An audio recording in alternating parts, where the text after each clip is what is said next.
बहू का 9वां महीना लग गया है। डिलीवरी किसी भी टाइम हो सकती है। एक काम करती हूँ, बेटे से बोल के उसको उसके मायके भिजवा देती हूँ। सारा डिलीवरी का पैसा हमारा बच जाएगा।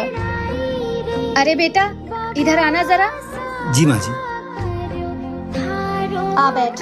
बेटा, बहू का 9वां महीना लग गया है। मैं तो कहती हूँ तू उसको उसके मायके छोड़ा, नहीं तो डिलीवरी का सारा खर्चा हमें को उठाना पड़ेगा। ठीक है माँ, जैसा आप कहो।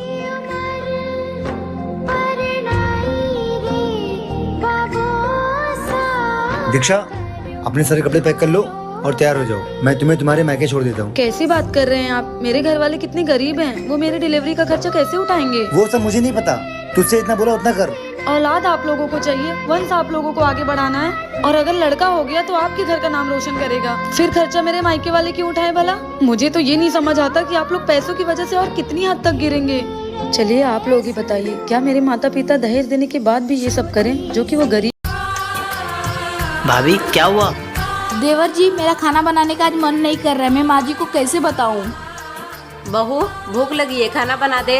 ठीक है माँ जी। धन दिलों के बंधन, ये नाते दिलों के नाते। कैसे बताऊं मैं माँ जी को कि मेरा आज खाना बनाने का बिल्कुल भी मन नहीं है। क्या कर रही है बहू किचन में? बहू, खाना बन गया क्या? हाँ माँ जी, बस बना रही हूँ। इतना जल्दी खाना कैसे बन जाएगा? एक काम करती हूँ, माँ जी को जाकर बोल देती हूँ मेरी तबीयत सही नहीं है। माँ जी, आज मेरी तबीयत सही नहीं लग रही है, बाहर चले खाना खाने? ठीक है बहू, तू आराम कर, मैं बाहर से खाना लेकर आती हूँ। नहीं, बाहर जाते ही माइंड थोड़ा अच्छा लगेगा। अच्छा ठीक है, बाहर ही चलते हैं। ठीक है, मैं रेडी होके आती हूँ। बहू सुन, तेरी तबीयत ठीक हो गई? जा रेडी होकर आ। माँ जी, ये लीजिए आपकी चाय। माँ, आपको चाय के साथ और कुछ चाहिए होगा तो मैं बना दूंगी आपके लिए। नहीं बहू, मुझे कुछ नहीं चाहिए, तू जाके आराम कर ले। वैसे ही सुबह से काम करके थक जाती होगी, तू मेरी सेवा सारा दिन ऐसे ही इतना कर देती, बस वही बहुत है। बहू, एक बात बता, जब मैं और बूढ़ी हो जाऊंगी, जब मैं चलने फिरने के लायक नहीं रहूंगी, तब भी क्या तू मेरी सेवा ऐसे ही करती रहेगी? मेरा ख्याल ऐसे ही रखेगी ना? मुझे वृद्धाश्रम तो नहीं भेज देगी ना बहू? माँ, ये कैसी बात कर रही हैं आप? भला अपनी माँ को छोड़ के कोई जाता है क्या? और वृद्धाश्रम तो वो लोग भेजते हैं माँ जो माँ की अहमियत को नहीं समझते हैं। और मेरी माँ के जाने के बाद तो आप ही मेरी माँ हो ना। भला मैं अपनी माँ को छोड़ के कहाँ जाऊंगी? मैं आपको कहीं नहीं भेजूंगी माँ, आप बिल्कुल परेशान मत होइए। मैं आपका हमेशा ऐसे ही ख्याल रखूंगी, बिल्कुल अपनी माँ की तरह। लाख लाख शुक्र है भगवान का जो मुझे इतनी अच्छी बहू दी है। अब बिल्कुल परेशान मत होइए, आप चाय पी लीजिए, मैं जाके खाना बना लेती हूँ। ये सास बहू की जोड़ी आपको कैसी लगी? कॉमेंट कर। एक कैसे दूंगी जेठानी जी को, कहीं उनको बुरा ना लगे।